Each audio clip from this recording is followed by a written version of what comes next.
We read from John chapter 15 and we read from verse 14. You are my friends if you do whatever I command you. No longer do I call you servants, for a servant does not know what his master is doing. But I have called you friends, for all things that I heard from my Father I have made known to you.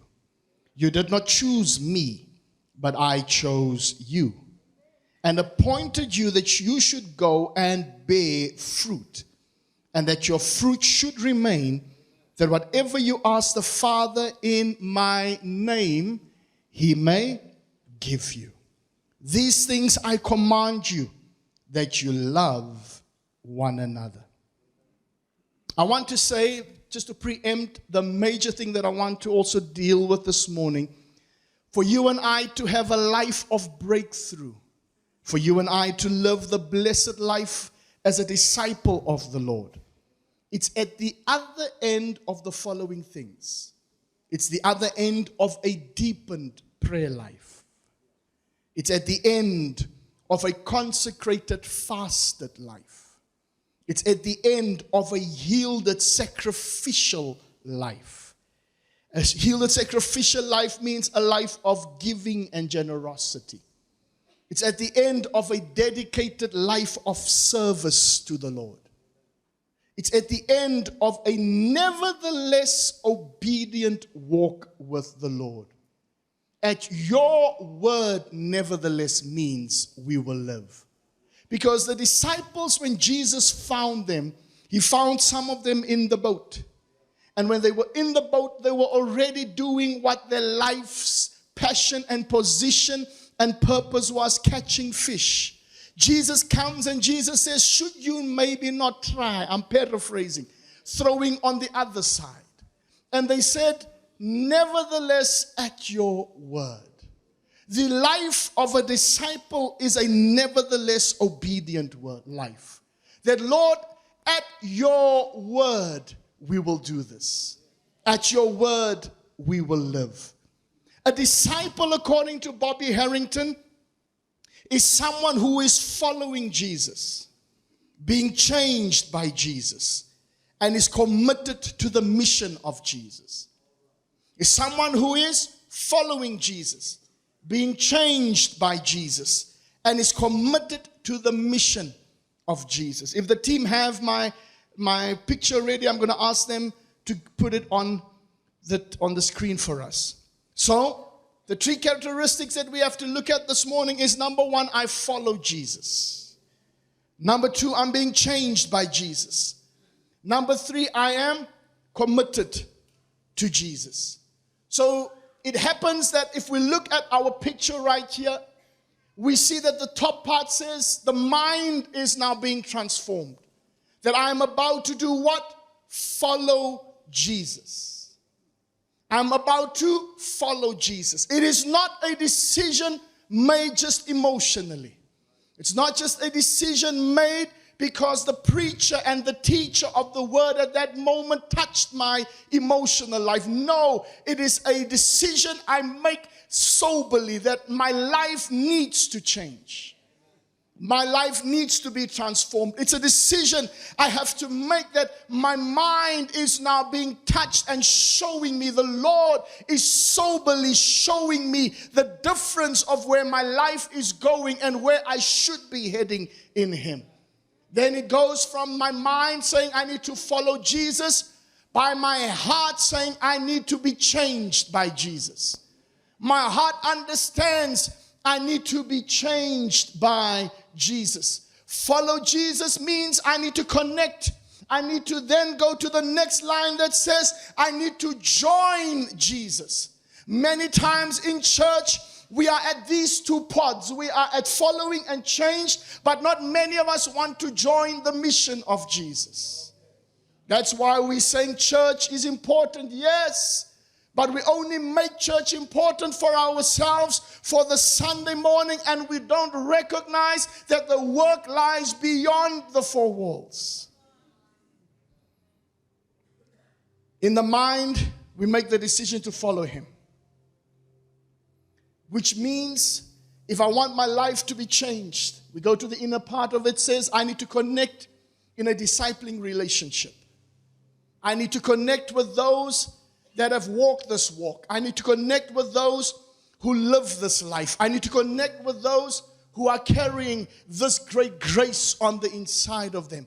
That is why you cannot neglect, according to the book of Hebrews, when the children of God come together in fellowship.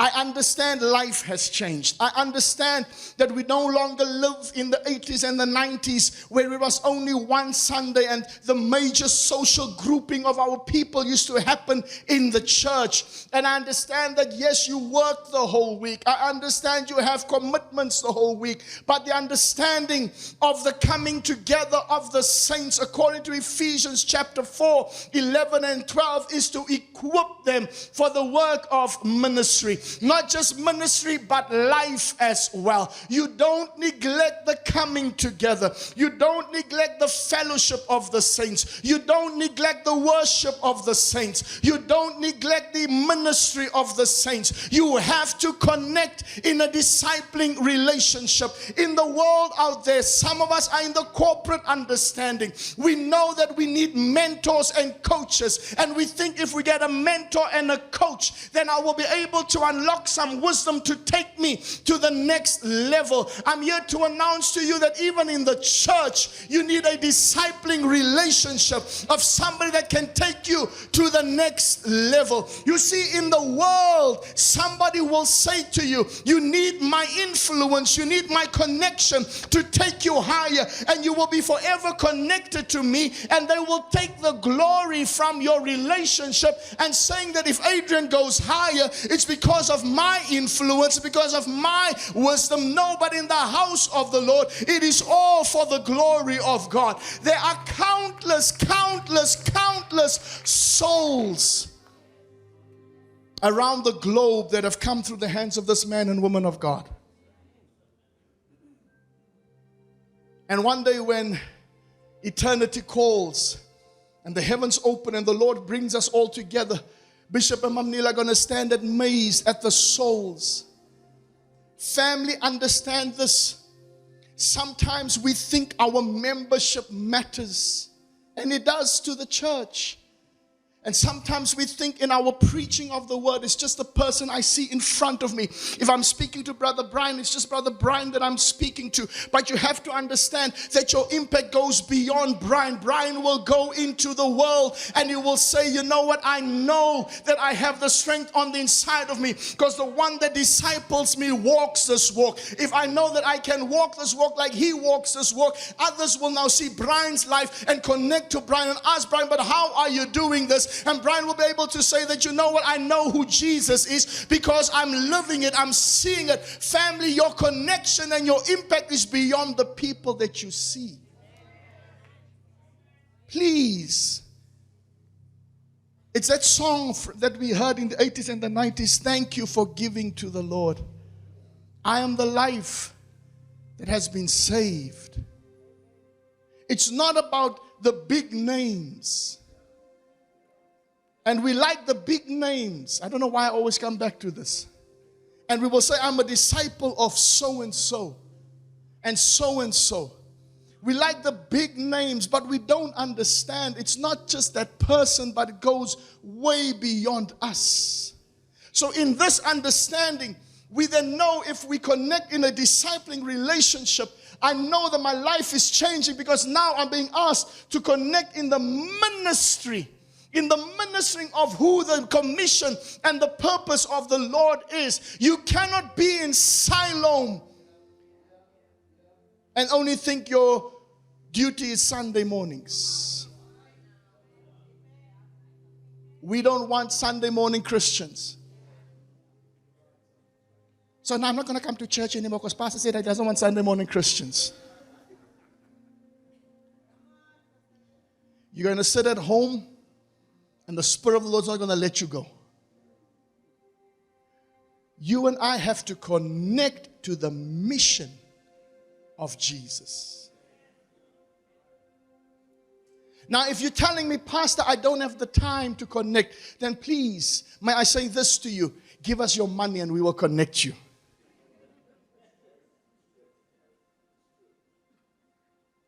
Now some of you will say, this church likes talking about money.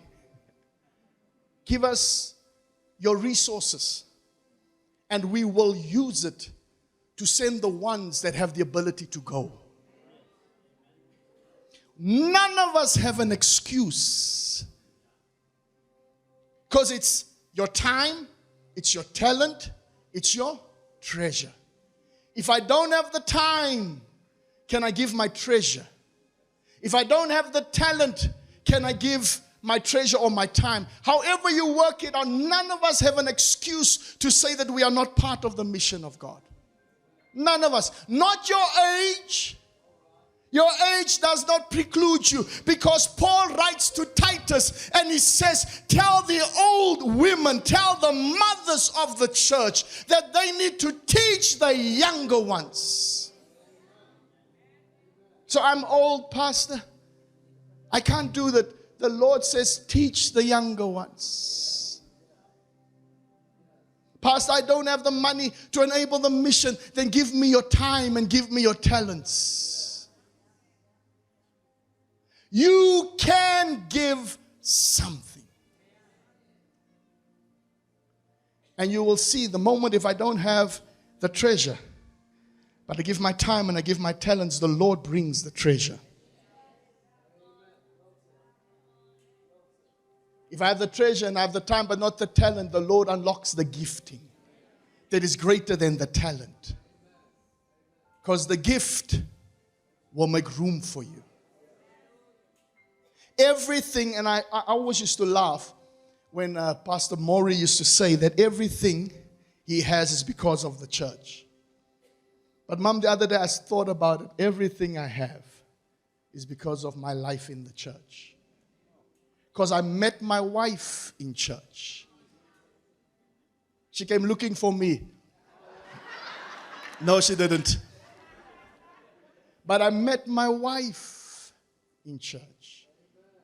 During conference, when Pastor Malden came and did the offering and he spoke about it, he said that this is the place, and it may have been Siloam in its infancy stage, even in the PPC church and when they came from the PPC church, but this is the place where we know in the church of God we find ourselves. Some of you, there is a cap on your earning potential. There is a cap on your promotion potential. You know why? Because every bit of your energy is going to the world and not to the kingdom. Every bit of our energy is going to making sure that the world and the systems of the world benefit from all of your giftings and your talents and everything else. And you have not turned that to the Lord your God and say, Lord, if you can use anything, you can use me. I'm here to announce to you that say, I don't have time because my job is too demanding, my job is too busy. I'm here this morning to say to you, give us either your talent or your treasure, and the Lord will open up the time that you need. Some of us, you know why you don't have time? Because your time is controlled by your clock. Your time is controlled by when you clock in and when you clock out. You want to know how you get higher? Because the higher you climb the corporate ladder, your time is your own. The higher you climb the corporate ladder, you can tell people, I will see you then and I will see you here. You have a person that sits and works with your time and manages it for you. I'm here to say to you, if you have reached that gap, give us your talent and give us your treasure, and you will see the Lord change the situation to give you the time to do what you need to do. I know what the devil is doing now. The devil is making you look at me and say, yeah, but you're a pastor. You don't understand. You know, you don't understand this life. You don't understand how tough it is and sitting in traffic. I know my wife sits in traffic. I know the demands of the corporate world. whether we are in ministry or not. It doesn't matter if you now want to compare what Bishop does and what you do and what I do and all of those things. You must understand this life that you live cannot be one-dimensional. It cannot just be that I'm living to do this, but the Lord doesn't get anything off me. The Lord and His church and the kingdom doesn't get any investment of my time or my talent or my treasure. If you want to be balanced, that's the balance of it. I shared with a young man this week, I said, you know how I try to understand what time is? In the morning, I have to make Gianna her porridge. 2 minutes to warm the milk. Now, what do we normally do when we get up in the morning and we go straight to the microwave or to get ready? We stand and we watch this microwave. So the one morning I stood in front of the microwave and I'm looking at the microwave and I asked myself, what else can I do in 2 minutes? What else? Then I realized, okay, I can go and open the door. I can go and pack my bag. I can go and wake up the other daughter. I can go and add something else ready. So now every morning I challenge myself, what can I do in 2 minutes? Family, there is no such thing that you don't have time. We are wasting time. Do this exercise. However long you take to warm your water or your milk, ask yourself, what can I do in that time? See what you can do before it says ding. See what you can do in that time. And then it will incapacitate your mind. I have time. If I could do 5 things in 2 minutes, it means I have time to do much more. Just aside. Now, when I spoke on the Jesus Revealed, I said that when a disciple used to be chosen in the olden days of the Bible, it was based on class and was based on riches. It was based on, can I pay the money to the rabbi that I need to pay so that my son can become a disciple and be taught then to become a rabbi? When Jesus comes around and we see Him change the class system of discipleship of the day. Because where does He go to? Pastor Meldon spoke so powerfully about that. He went to the fishing waters. He found those that could not attain that level of whatever financial strength to go and be a disciple of a rabbi. Because all it was about you being seen. I'm a disciple of so-and-so. I'm a disciple of this person and that person, which means that I am a person of note and I'm a person that must be seen as a great one to be in the future of this community. But Jesus comes and He says, if you are my disciple, He says, all you need to do is deny yourself. There's no fee you pay. He says, you deny yourself, you take up your cross and you follow me. So in the walk of our discipleship, we must understand that when Jesus says to us to deny ourselves, to take up the cross, and to follow Him, He says we must trust Him. We must pledge Him and pledge ourselves in allegiance to Him in all things. Lord, I give of myself. I don't live for myself. The thing about the faith walk that we are in, my brothers and my sisters, is the understanding that daily we are challenged to die to our own desires. Paul writes it this way. He says, daily I put off the old man. Because Paul in himself is a learned man. Paul is a man that knows the law. Paul could at any point in time say, you know what, I'm leaving this thing called missions. I'm leaving this thing called building the church. I'm leaving it because there is no joy in it. There's no peace in it. There is no advancement in it. But Paul says, I die to my old man daily. The problem we have in the church of today is we are so concerned with ourselves because that's the culture of the day. The culture of the day says get, and get some more. The culture of the day says you are more important than the person next to you.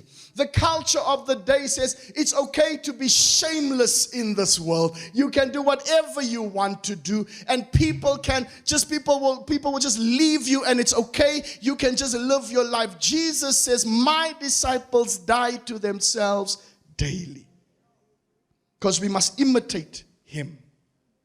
We have to imitate him by understanding life is complete only through him and in him. Imitate him. We have to look to him, look to his teaching, look to his calling, look to how he calls each and every one of us to make disciples beyond ourselves. We have to love him. We have to love him. It's easy to love Jesus when you are in trouble. It's easy. We see that all the time in church. When people are in trouble, you see them. That seat is there. That imprint is there. That person is there all the time. Because then we know we want something. We need something. His love goes beyond our wants and our needs. When you have R1 billion in your bank account, you should love him even more, because of what he has done and what he commands and demands of you. We don't love him when we need him. We love him in spite of all that is going on. And then we have to form our world around us based on his purpose. So, but Pastor, I can't just walk into another person's house and then tell them, but this is how it. No. I'm not saying go and take out everything in a person's house because you think, oh, that's this. No, I'm saying you form the world around you based on his purpose. What does that mean? My associations around me must understand I'm given to the purpose of God. Which means my associations must either change their minds, change their lives, or I walk away. Because we live in a world, my brothers and my sisters, that the influences of the world is growing greater and pulling us and pulling us and pulling us away from the purpose of God. We form the world around us as his disciples by understanding that if this is not of God, it is not for me. And if you understand who I am, and if you don't want to change your mindset based on who I am and who God has called me to be, then you and I, light and darkness, cannot have fellowship nor communion. But what does that mean? Does it mean I let go of my acquaintances? Does it mean I let go of my friendships? It means that I need to take a stronger stance and let people understand I know who I serve. And you need to serve him with me. You need to serve him with me. Because if he could change my life. So what do we need to move to? Go back to John chapter 15 where we read. Jesus says, I don't call you servants. I call you friends.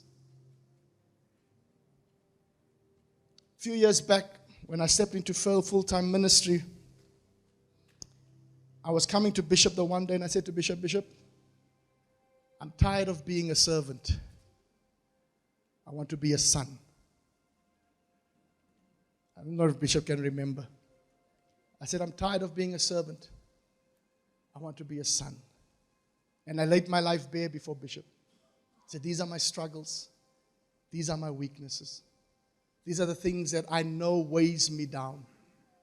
My brothers and my sisters, when you come to the Lord, most of us, the reason why we don't see the victory and the breakthrough and the blessedness of life is because we have a servant's mentality when he calls us friends. We stand far from him because we think we only know him by way of what somebody else will tell me, by way of what I hear in my on all of these platforms that I listen to, a son comes to the Father and sits in the presence of the Father and understands that I am one with him. His blood flows through me. His DNA flows through me. I am not different from him. As a father, I understand this now. If my daughters come and sit with me and ask me for anything, even though I may not be in that position at that moment to do it, I will, in the back of my mind, say, you need to create the opportunity to show them that you are mine. And in showing them that you are mine, you know you can come to me in the good times and the bad times. You can talk to me even if I'm upset at you for what you have done. You can still come and talk to me. You can still come and commune with me. You can still come and have fellowship with me. Some of us, we stand outside of the Holy of Holies because they told us we can only come this far. They told us that our connection with him comes through another person. You and I, we are called his friends. We are called his. That means we have communion with him, a covenant relationship with him beyond that of what people say, beyond that of what people dictate. Your pastor can never dictate your relationship with God. Inasmuch as your pastor loves you, inasmuch as your pastor desires the best for you, he can never dictate your relationship with God. That means our mindset must shift. Our mindsets must change when we look at ourselves before him. I am not a servant. That's the problem between the prodigal son and his older brother. He comes to his father and says, how is it that you're now clothing him? You are celebrating him. You are doing all these things, and I am working out here. I am doing my best. The father said, my son has come home. Because if you have a servant's mentality, you will find fault with everyone. If you have a servant's mentality, you will nitpick other people's relationship with God. You will nitpick the blessings that others walk in because of a servant's mentality. I learned over these past few weeks, I learned the following thing. When people don't have faith for themselves, they will knock your faith. They will question your faith. When people have no faith for themselves to know that the Lord can do it for them, they will question how you are doing it. They will question how you are walking in the blessing when they are not. I am his friend. My mind is his mind. My heart is his heart. I am his friend. My life is open for him to use me as he sees fit. I am his friend. I need no man, no woman to stand in my stead before him.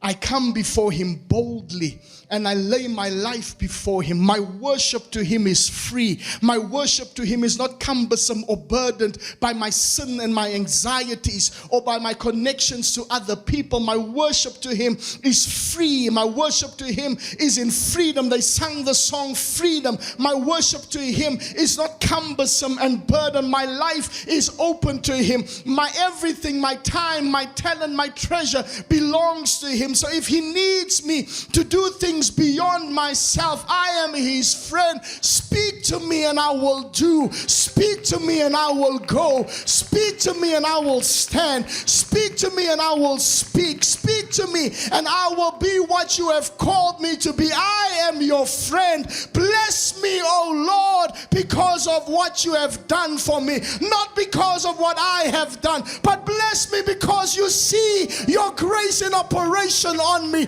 Bless me because you see the faithfulness of my life before you.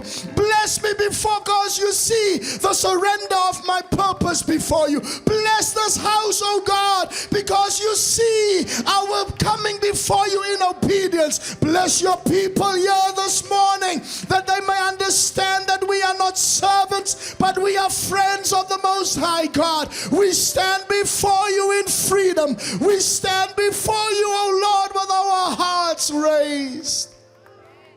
See our faith, oh God. See our faith. See our faith. We are your friends. You said you chose us. And then he says he chose you and I to do what? To bear fruit.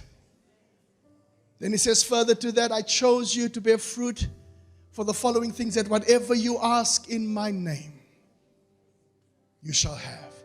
Father, we raise fruitfulness in this house because you chose these people. We raise productivity in this house because you chose your sons and daughters. We raise fruitfulness in every step of our lives. Fruitfulness in the body, fruitfulness in the mind, fruitfulness in the spirit. We raise fruitfulness in the season before you because you chose us as your own. We raise fruitfulness before you, and we know every prayer will be answered because we are your friends. Answer prayers, oh God. Do the impossible, oh Lord. Do the improbable, oh God. Do the things that man cannot do. Do the things that no person can do. Do the things that no connection can do. We thank you this morning that we are called your friends, and because of that we will bear fruit. It's a season of fruit bearing. It's a season of fruit bearing. It's a season of fruit bearing. It's a season of multiplication of fruits. It's a season, oh God, where we will see the beauty of your holiness and your power made available to each and every one of us. We thank you for the manifestation of productivity and fruitfulness in our walk with God, and we know that you chose us.